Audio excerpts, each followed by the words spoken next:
तोरा बिना कोना के हम जीबै के जान। म्यूजिक बाय नौनीत राजा। छोड़ के तू हमारा छौरी सैया संगे जैबही, हर पल याद हमारा यही भीगे जान। छोड़ के तू हमारा छौरी सैया संगे जैबही, हर पल याद हमारा यही भीगे जान। सपना में आई के तू हमारा सतैबही, तोरा बिना कोना के हम जीबै के जान। सपना में आई के तू हमारा सतैबही, तोरा बिना कोना के हम जीबै के जान। तोरा बिना कोना के हम जीबै के जान, जीबै के जान। Vaishnavi recording studio Akhtwara. Music by Naunit Raja. तोड़ के तू जैभी हमारा सुगनियन दिल के, हमारा से प्यार हमर चल जैभी छीन के, चल जैभी छीन जान गे।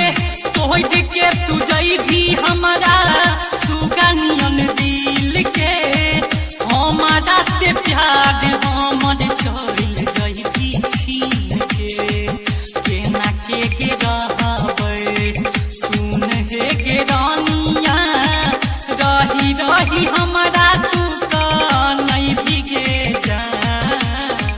सपना में आई के तू हमारा सतैबही, तोरा बिना कोना के हम रहबोगे जान। सुने सपना में आई के तू हमारा सतैबही, तोरा बिना कोना के हम रहबै के जान। तोरा बिना कोना के हम जीबै के जान, जीबै के जान। सपना में आई के तू हमारा सतैबही। म्यूजिक बाय नौनीत राजा। चल जैभी छोड़ के हमारा पियाबा के देश में, मिले अइबौ जान हमें पगला के देश में, पगला के देश जान गे। चल जैभी छोड़ के हमारा पियाबा के देश में, मिले अइबौ जान हमें पगला के देश में।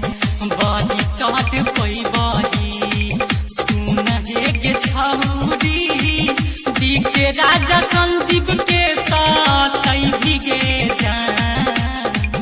सपना में आई के तू हमारा सतैबही, तोरा बिना कोना के हम जीबोगे जान। सपना में आई के तू हमारा सतैबही, तोरा बिना कोना के हम रहबै के जान। Vaishnavi recording studio Akhtwara. Singing by Sanjeev Bihari।